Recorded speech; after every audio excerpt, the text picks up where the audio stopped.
What if I told you that the growing number of women choosing to live without a partner is not just a social trend, but a sign of a deeper spiritual transformation that Edgar Cayce, the man called the sleeping prophet, predicted decades ago? That beneath the headlines about independence, career focus, and lifestyle choices lies a reality so powerful it could change the future of human relationships forever.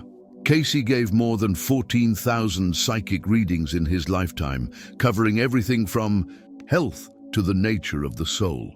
But hidden in those pages is a message for the women of today, a message so controversial it was largely ignored in his time, yet is unfolding right now before our eyes. In one of his lesser-known readings, Cayce spoke of feminine souls, who would incarnate in the modern era with a very specific mission: to stand whole and complete in themselves, not out of rejection of love, but as a demonstration of a higher way of being. These women, he said, would thrive in their independence because it would allow them to access levels of wisdom, creativity, and spiritual power that are often diluted when life is defined solely by partnership.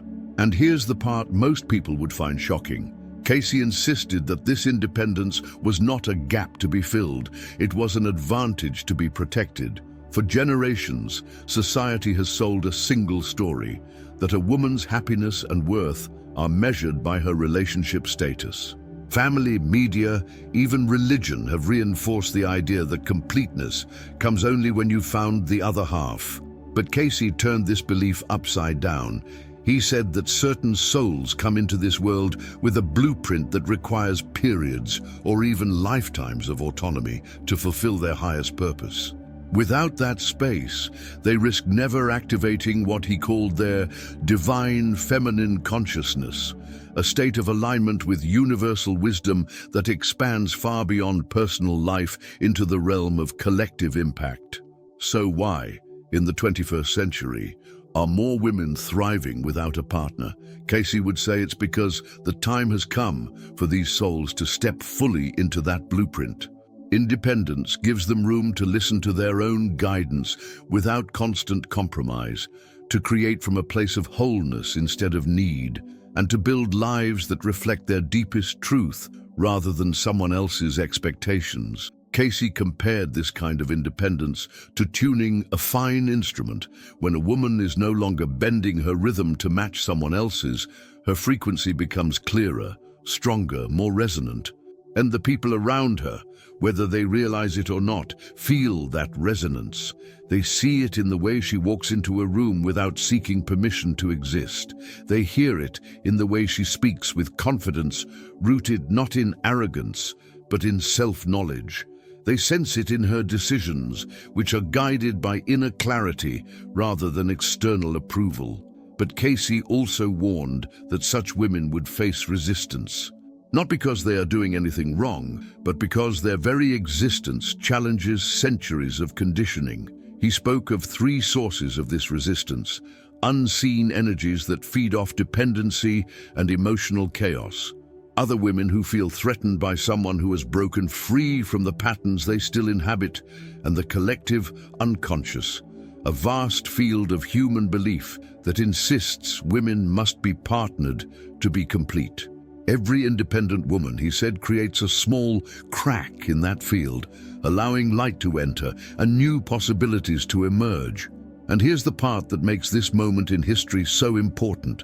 Cayce believed that once enough cracks form, the old structure collapses.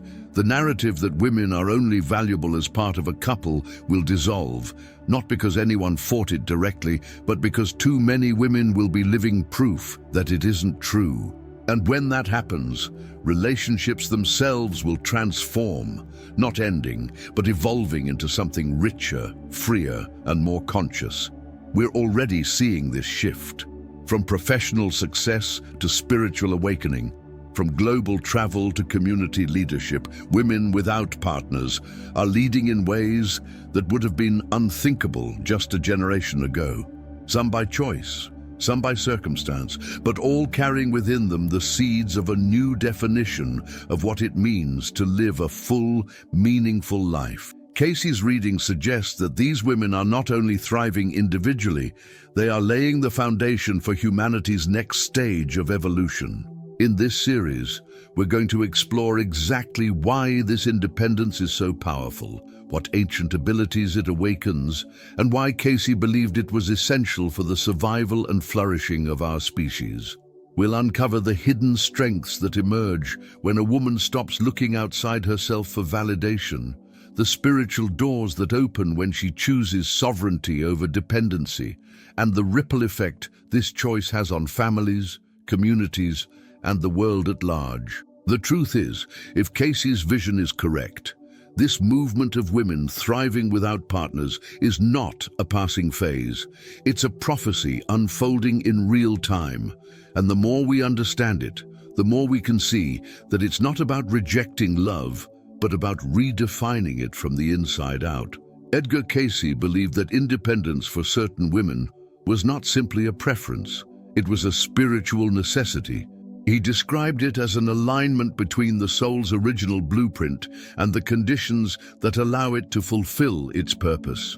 When that alignment happens, he said, the woman begins to receive herself fully for the first time in this lifetime, and that's when the transformation begins. In Cayce's view, the human soul incarnates with specific lessons, talents, and karmic debts. For many women, partnership is part of that path, an arena for growth, compromise, and shared destiny. But for a distinct group, the lesson is different. Their highest growth comes from solitude, from holding their own energy without it being constantly braided with someone else's. He compared it to a seed that will not germinate if planted too close to another. It needs its own soil, its own light, its own space to expand its roots. So what happens when a woman lives this way? According to Cayce, her life force, what he called the vital vibration, stops leaking into the maintenance of a romantic bond and begins flowing inward, strengthening her connection to what he referred to as universal mind. The result? Clarity. Intuition sharpens. Creative ideas arrive with unusual speed. Decisions feel guided by a deep, unshakable knowing. To the outside world, this might look like confidence. To Cayce, it was evidence that the soul was operating at its natural frequency, unhindered by constant energetic negotiation with a partner. He was clear that this is not about isolation from all human connection. In fact, Cayce saw community, friendship, and collaboration as vital to a sovereign woman's growth. The difference is that these connections are chosen, not clung to. She can give freely because she is not giving from emptiness. She can collaborate without fear of losing herself. Her relationships are an extension of her wholeness, not an attempt to complete it. One of the most fascinating points Cayce made was about memory. Not memory of childhood events, but of other lifetimes. He said that when a woman stops defining herself through a partner, she creates enough stillness for past life memories to surface. And these memories often reveal that she has been here before, in temples, in councils, in circles of healing, holding positions of significant influence and spiritual authority. This remembrance is not nostalgia. It's a reactivation of skills and wisdom that can be used now. Cayce believed these memories are part of what makes the independent woman so magnetic. People can't always explain why they trust her, why they seek her counsel, why they feel stronger after spending time with her. But energetically, they are responding to lifetimes of stored leadership and mastery. She doesn't just walk into a room, she carries the weight of ages with her. Of course, Cayce also noted the resistance such a woman would face. It's not just social pressure, it's energetic pushback. He spoke of 3 layers of interference that often arise.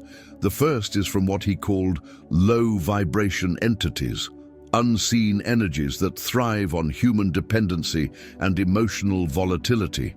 When a woman stops feeding that cycle, those energies lose their supply.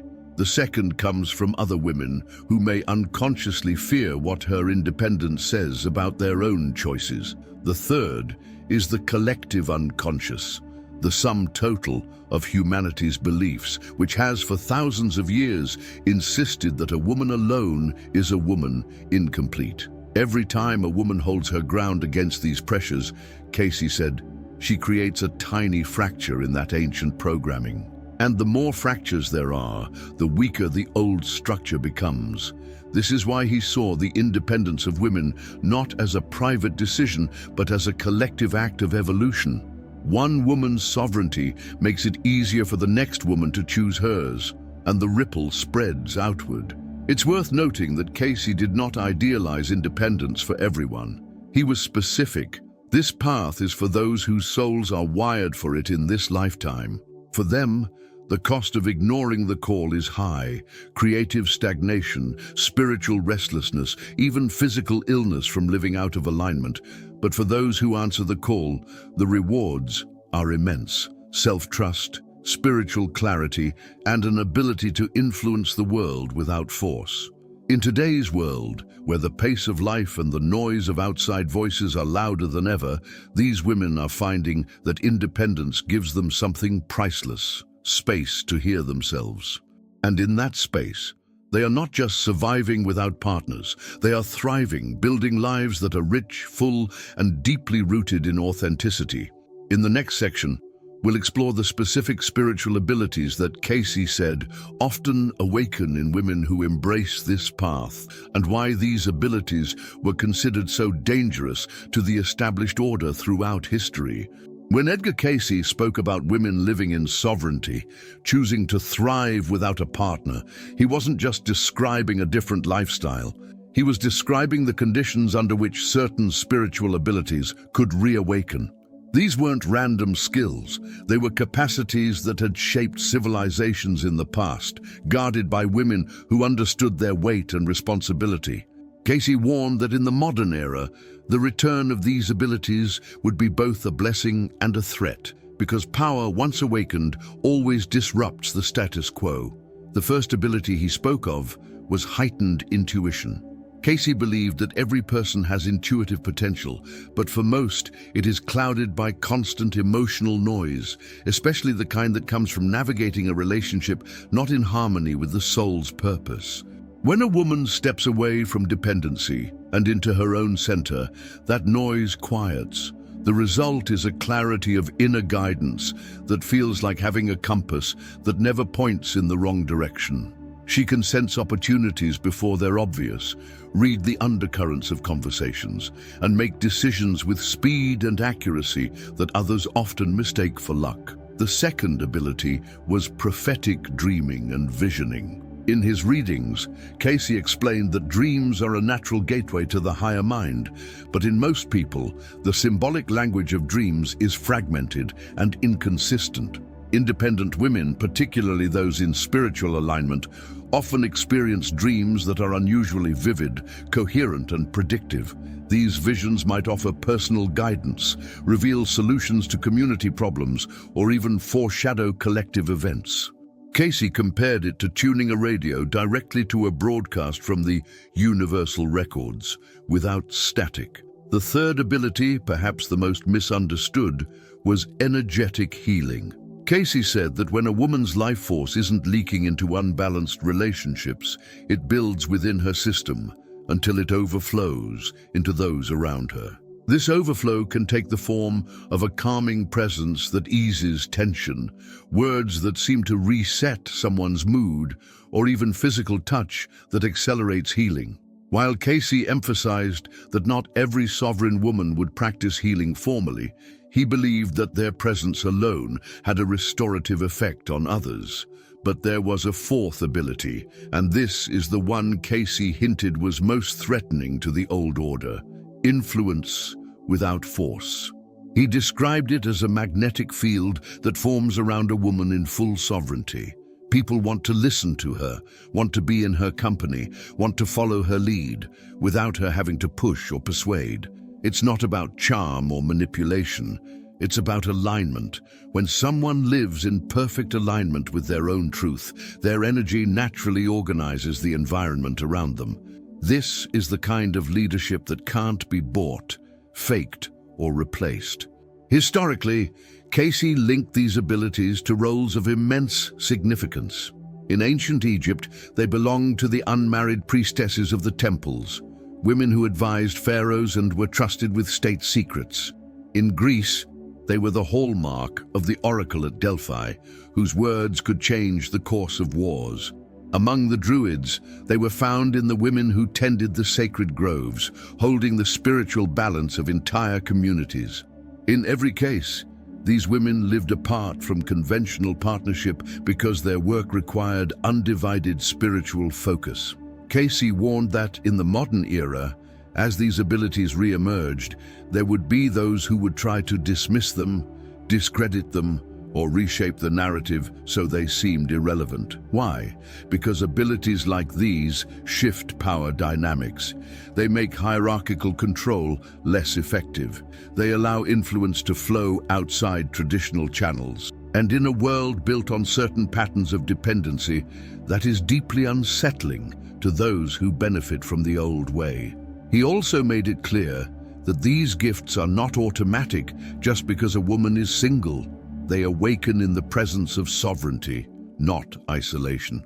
A woman could live alone and still suppress these abilities if she spends her energy in fear, self-doubt, or resentment. The key, Cayce said, is living from wholeness, knowing that your value is not contingent on anyone else's validation and your worth does not diminish when you stand alone. In today's world, we're beginning to see these abilities surface in subtle ways. A business leader who inspires loyalty without aggressive tactics, an artist whose work resonates on a level she can't explain, a community organizer whose vision spreads faster than the resources she has to fund it. Many of these women may not even realize they're channeling the same currents that once shaped kingdoms, but Cayce would say they are, and that the world is shifting because of it. In the next part, we'll explore the ripple effect.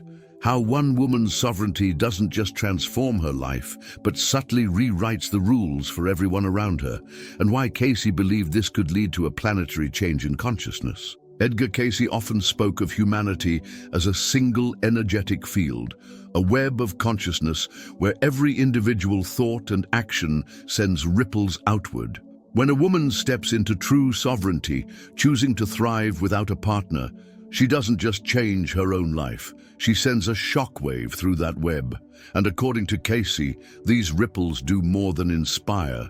They begin to dismantle and reconfigure the very structures that shape our world. He explained it like this: most social and relational systems are built on invisible agreements, beliefs so ingrained that they rarely get questioned. One of the oldest and most persistent is the belief that a woman's ultimate security and identity come from being tied to a man. This belief is woven into law, religion, economics, and family patterns. Every time a woman proves by her own life that this belief isn't universally true, she creates what Cayce called a disruption point in the collective fabric. These disruption points are small at first. A friend might watch her live independently and wonder if it's possible for them too. A daughter might grow up seeing her mother's joy and self-sufficiency as normal rather than exceptional. A community might notice her contributions and leadership without attaching them to her marital status. Over time, the number of these small shifts accumulates until the original belief loses its authority. Cayce compared it to a tapestry unraveling. Pull enough threads, and the old pattern can no longer hold. But what's remarkable is that this unraveling doesn't happen through conflict. It happens through example. A sovereign woman doesn't have to argue against the old model. She simply embodies the new one. Her life is the evidence. The ripple effect also works on a deeper, less visible level. Cayce believed that human beings share what he called a collective subconscious. A vast, energetic archive of every thought, fear, and belief humanity has ever held. When a woman claims her wholeness and lives in it, she doesn't just shift her own consciousness, she makes it easier for others to access that state, even if they've never met her. It's as though she's carving a new path through the collective field, and once it's there, others can walk it with less resistance. He emphasized that this doesn't just benefit women. Men, too, are changed by the presence of sovereign women. Without the automatic expectation of being the source of someone else's identity or security, men are freed to explore their own wholeness. Cayce saw this as essential for the evolution of relationships, two complete individuals coming together, not to fill each other's gaps, but to amplify each other's growth. He believed that when enough people relate this way, the entire structure of society would shift toward balance and cooperation rather than control and dependency. But Cayce also warned that such a ripple effect doesn't go unchallenged. When systems built on dependency begin to weaken, those who benefit from them may respond with subtle or overt resistance. This can take the form of cultural narratives romanticizing self-sacrifice, economic pressures that make independence harder, or social stigmas aimed at shaming women who live outside the norm. He advised sovereign women to expect this resistance, not as a sign they're on the wrong path, but as proof of their impact. The ripple effect, in his view, was unstoppable once it began. He foresaw that in the 21st century, the number of women embodying sovereignty would reach a tipping point. At that moment, the collective belief about what it means to live a successful, fulfilling life would expand permanently. Marriage would still exist, but it would no longer be seen as the defining measure of worth or security. Partnerships would become conscious choices, entered into by two whole beings, rather than social obligations. Cayce also envisioned that the ripple would extend into global issues. He predicted that sovereign women would play pivotal roles in movements for environmental stewardship, community-based economies, and conflict resolution, areas where cooperation, intuition, and vision are essential. Their independence would give them the freedom to lead without being compromised by the need to preserve a status quo that no longer serves humanity. What's most striking about Cayce's prophecy is that he didn't see this as a movement led by a few extraordinary individuals. He saw it as a quiet, steady revolution driven by countless women making daily choices to live in alignment with themselves. Most of them would never consider themselves revolutionaries, yet together they would create one of the most profound shifts in human history. In the next part, we'll bring all of these threads together: Cayce's vision of sovereignty, the abilities it awakens, and the ripple effect it creates, and reveal why he believed this transformation could be humanity's turning point toward a more balanced, awakened future. Edgar Cayce's vision for the future was never just about individual lives. He saw patterns, cycles, and turning points, moments in history when the collective consciousness would shift so dramatically that the course of humanity would change.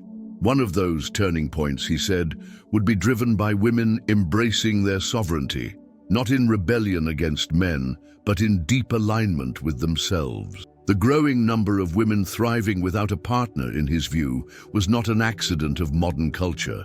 It was part of a much older design. In Cayce's timeline, this transformation had a spiritual purpose: to restore balance between the masculine and feminine principles, both within individuals and across society. For thousands of years, the masculine principle, action, structure, dominance, had been overemphasized, while the feminine principle, intuition, nurturing, creation, had been diminished or forced into narrow roles. Sovereign women living from a place of wholeness would reintroduce the feminine principle in its full power, not as a complement to the masculine, but as its equal. He believed that these women carried a kind of blueprint memory, an inner knowing of how life could be when balance is restored. This memory, often awakened through independence, would guide their choices, their leadership, and their contributions to the world. And here's what made it so powerful. They wouldn't just talk about balance, they would live it. Their lives would serve as a living model for both women and men of what it looks like to stand complete in oneself and choose connection from freedom, not fear. Cayce foresaw that this way of living would change the very nature of relationships. Romantic partnerships, he predicted, would become more about shared purpose than social expectation. Two sovereign individuals would come together not because they needed each other to feel whole, but because they wanted to create something greater than either could alone. This kind of union, he said, would generate what he called a third consciousness, a shared field of creativity, wisdom, and love that would uplift not only the partners themselves, but everyone in their orbit. He also emphasized the generational impact. Children raised by sovereign mothers, whether alone or in balanced partnerships, would grow up with a different template for self-worth. They would see firsthand that love is abundant, but that identity and value are not dependent on another person's presence. These children, Cayce believed, would be freer, more creative, and more resilient because they would inherit not the wounds of dependency, but the strength of self-trust. But Cayce did not romanticize the path. He was clear that the rise of feminine sovereignty would not happen without challenge. There would be backlash from those invested in the old order, subtle forms of shame, economic obstacles, cultural stories that portray independent women as incomplete or lonely. He urged women to see these challenges not as signs of failure, but as indicators of progress. When the old resists, he said, it is because the new has already taken root. The most important piece of Cayce's message was that sovereignty is not isolation. Thriving without a partner does not mean closing oneself off to love. It means removing the conditions and fears that distort it. In fact, he believed sovereign women were capable of experiencing deeper, purer love, precisely because they were no longer seeking it to fill an emptiness. Love, in this state, becomes an offering, not a transaction. By the end of his life, Cayce had no doubt. The rise of women living fully in their own power was essential for humanity's survival. He saw them as the balance bringers, whose independence would ripple outward into every system, political, economic, spiritual, transforming them from the inside out. And he believed we would see this most clearly between 2020 and 2040, a 20-year window in which the shift would accelerate beyond the point of reversal. We are in that window now. Every day, more women are choosing sovereignty, not because they have given up on partnership, but because they have committed to living as whole beings first. They are leaders, creators, healers, and visionaries, shaping a world where relationships are chosen from abundance, not scarcity.